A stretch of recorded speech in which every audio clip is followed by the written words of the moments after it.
महाभारत युद्ध आरंभ होने के ठीक पहले भगवान श्री कृष्ण ने अर्जुन को जो उपदेश दिया वह श्रीमद् भगवद गीता के नाम से प्रसिद्ध है।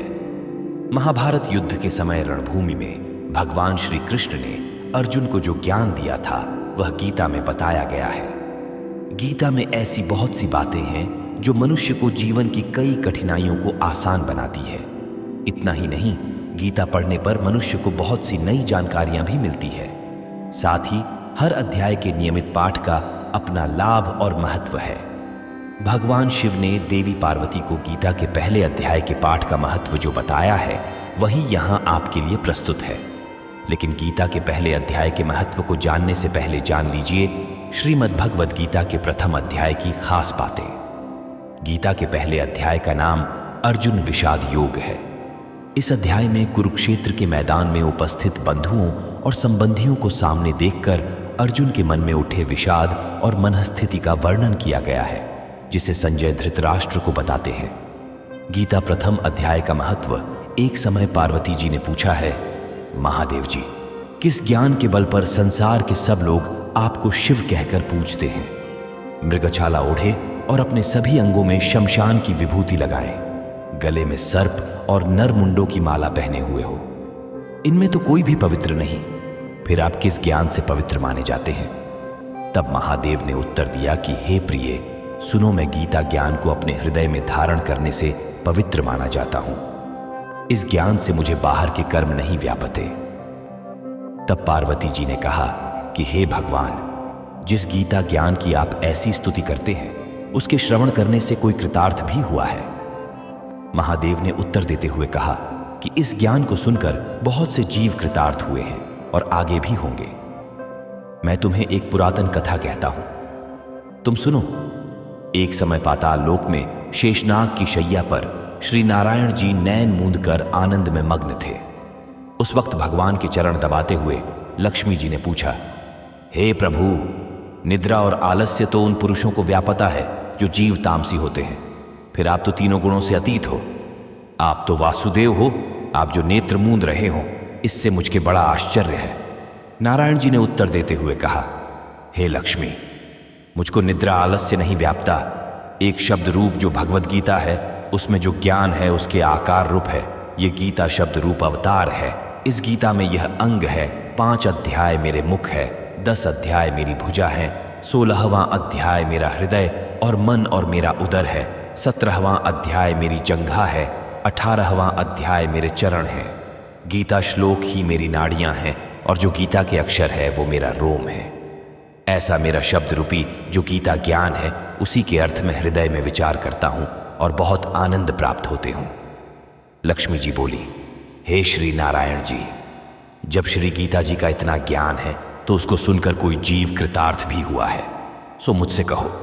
तब श्री नारायण ने कहा, हे लक्ष्मी, गीता ज्ञान को सुनकर बहुत से जीव कृतार्थ हुए हैं, सो तुम श्रवण करो। एक व्यक्ति था जो चांडालों के कर्म करता था और तेल नमक का व्यापार करता था। उसने एक बकरी पाली। एक दिन वह बकरी चराने के लिए वन में गया और वृक्ष से पत्ते तोड़ने लगा। वहां उसे एक सांप से डंस लिया, जिससे वह तुरंत मर गया। मरने के बाद उसने बहुत से नरक भोगे और फिर उसका जन्म बैल के रूप में हुआ। उस बैल को एक भिक्षुक ने मोल लिया। वह भिक्षुक उस पर चढ़कर सारे दिन मांगता फिरे। जो कुछ भिक्षा मांग कर लाता वह उसे अपने परिवार के साथ मिलकर खाता और वो बैल सारी रात द्वार पर खड़ा रहता। उसके खाने पीने का भी कोई ख्याल नहीं करता था और सुबह होते ही बैल पर चढ़कर फिर मांगने निकल जाता।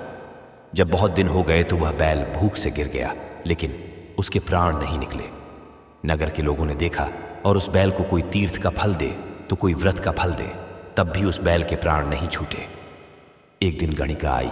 उसने लोगों से पूछा, ये कैसी भीड़ है? तो उन्होंने कहा कि इसके प्राण नहीं निकलते, अनेक पुण्यों का फल दे रहे हैं तो भी इसकी मुक्ति नहीं होती। तब गणिका ने कहा कि मैंने जो कर्म किया है उसका फल मैंने इस बैल को दिया है। इतना कहते ही बैल की मुक्ति हो गई। तब बैल ने एक ब्राह्मण के घर जन्म लिया। पिता ने उसका नाम सुशर्मा रखा। उसके पिता ने उसे पढ़ाया लिखाया। उसको अपने पिछले जन्म की सुध थी। उसने एक दिन मन में विचार किया, जिस गणिका ने मुझे बैल की योनि से छुड़ाया था उसका दर्शन करूं। विप्र चलते चलते गणिका के घर गया और कहा, आप मुझे पहचानती हैं? गणिका ने कहा, मैं नहीं जानती, तुम कौन हो? तब उसने कहा कि मैं वही बैल हूं जिसको आपने अपने पुण्य दिए थे। तब मैं बैल की योनि से छूटा था, अब मैं विप्र के घर जन्म हूं, आप अपना पुण्य बताएं। गणिका ने कहा कि मैंने अपने जाने पुण्य नहीं किया, परंतु मेरे घर एक तोता है, वह रोज सवेरे कुछ पढ़ता है, मैं उसका वाक्य सुनती हूं, उस पुण्य का फल मैंने तुम्हें दे दिया। तब विप्र ने तोते से पूछा कि तू सवेरे क्या पढ़ता है? तोते ने कहा, मैं पिछले जन्म में विप्र का पुत्र था, मेरे पिता ने मुझे गीता के पहले अध्याय का पाठ सुनाया करते थे। एक दिन मैंने गुरु से कहा कि मुझको आपने क्या पढ़ाया है? तब गुरुजी ने मुझे शाप दिया कि तू तोता बन जा। इसके बाद से मैं तोता बन गया। एक दिन बहेलिया मुझे पकड़ ले आया और एक विप्र ने मुझे मोल ले लिया। वह विप्र भी अपने पुत्र को गीता का पाठ सिखाता था। तब मैंने भी यह पाठ सीख लिया। उसी दिन विप्र के घर में चोर घुस गए। उन्हें धन तो प्राप्त नहीं हुआ, लेकिन वह मेरा पिंजरा उठा ले आए।